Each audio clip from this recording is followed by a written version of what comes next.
Hello and welcome to Non-Stop Wrestling Chat. My name is Barry and this is your Slammiversary review. Not used to doing these videos on a Sunday, guys, so bear with me. So we're just going to get right into it.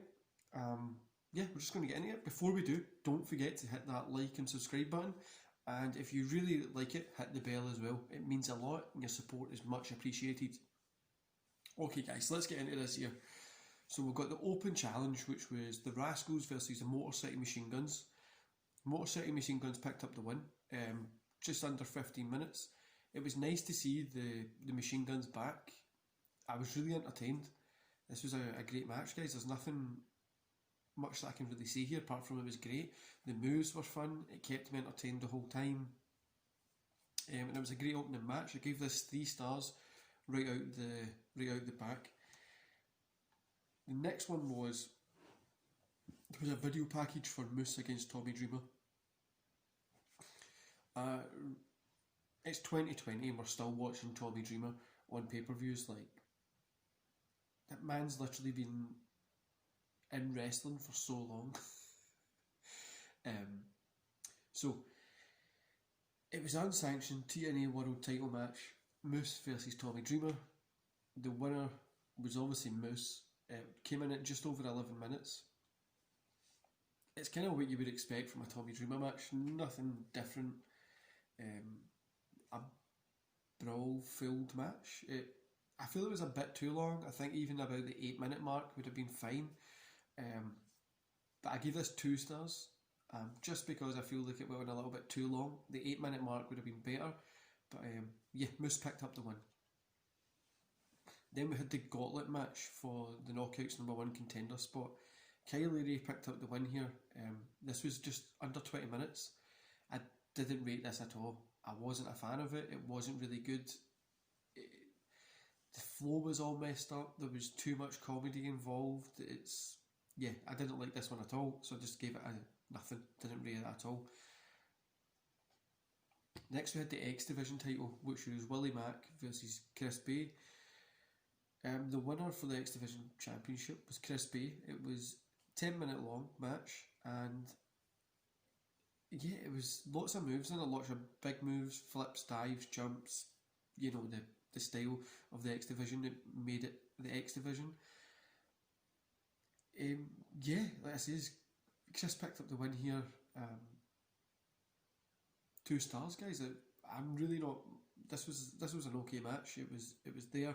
Only problem I feel with this one is there was a little bit too much of the flips and stuff like that. I know that's what the X Division is, but it could have just been done a little bit better. But it was a good match. 2 stars.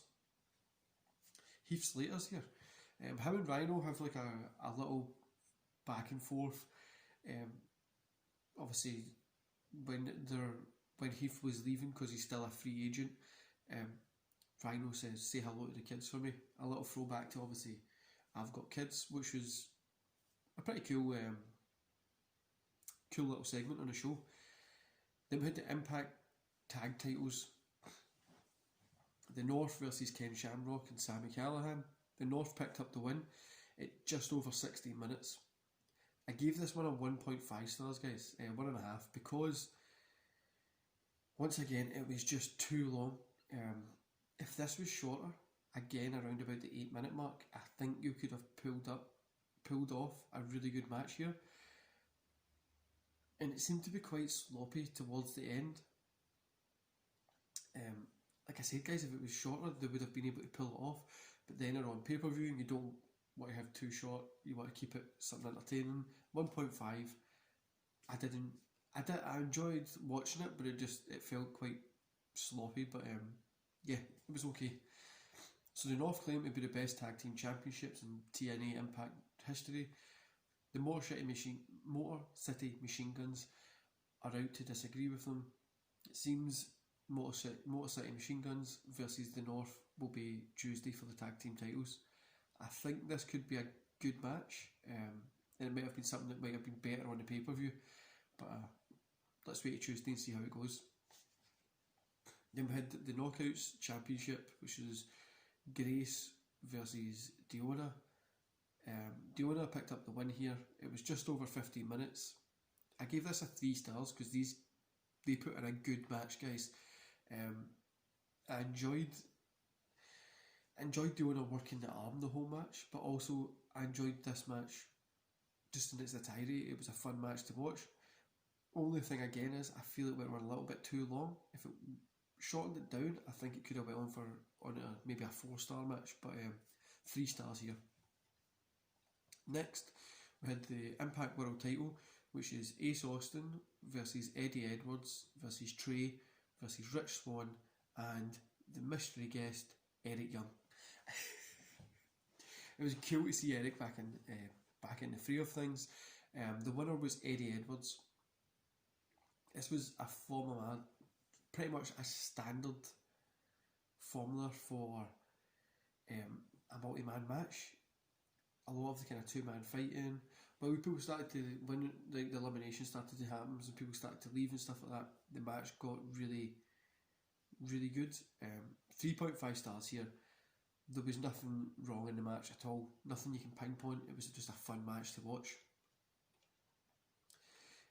Madman is out to attack, but the Good Brothers are there. They stare off with Ace and Madman. You think they're going to join the heels, but then they start fighting against them. Anderson hits the gun stunt, and then Austin eats a magic killer. Yeah, as Matthews is ready to send us off air, we get a video, and it's EC3. The overall rating for the show, guys, is a 3 stars. Middle of the road, really, but it was an okay show. Nothing really special, especially for Slammiversary. I thought it would be something like really big. If you look back at the previous, like the older Slammiversaries, when you've got Angle against Sting, the Jerry, yeah, it's. I get what they're trying to do. They obviously want to bring back the kind of what they were, but they want to use younger talent like they did at the start of the TNA. But yeah, guys, I thought it was a good show. Nothing special, like I said, but I've not watched TNA and Impact Wrestling in a good couple of years, and I'm getting back into it, and it's becoming a highlight of. I start off my Impact on Tuesday, and then I have the best night of wrestling on Wednesday night. But yeah, it was good. It's good to see EC3, Eric Young, the Good Brothers. Good to see them there. And what I'm really thinking is, I think we're going to be lining up for a really good new wrestling war, and I think it's going to be NXT, AEW, and Impact Wrestling is where the eyes are going to be. For me at the moment, that's the only wrestling I really like to watch. Raw and SmackDown, I watch it because I do this show. I don't really enjoy a match every now and again. The segments are pretty bad, so I really think it's good for wrestling fans because we get wrestling. Anyway, guys, that's my review. Like I said, overall 3 stars. We've got Extreme Rules to look forward to tonight, so let's hope, fingers crossed, that they do something good with this, because there's not really been a great WWE pay-per-view this whole lockdown coronavirus time. Anyway, guys, I'll let you go and enjoy the rest of your day, and I'll see you here tomorrow for the Extreme Rules review. Before you go, just don't forget to hit that like and hit the subscribe button, and follow me on Twitter and Instagram for kind of wrestling news daily.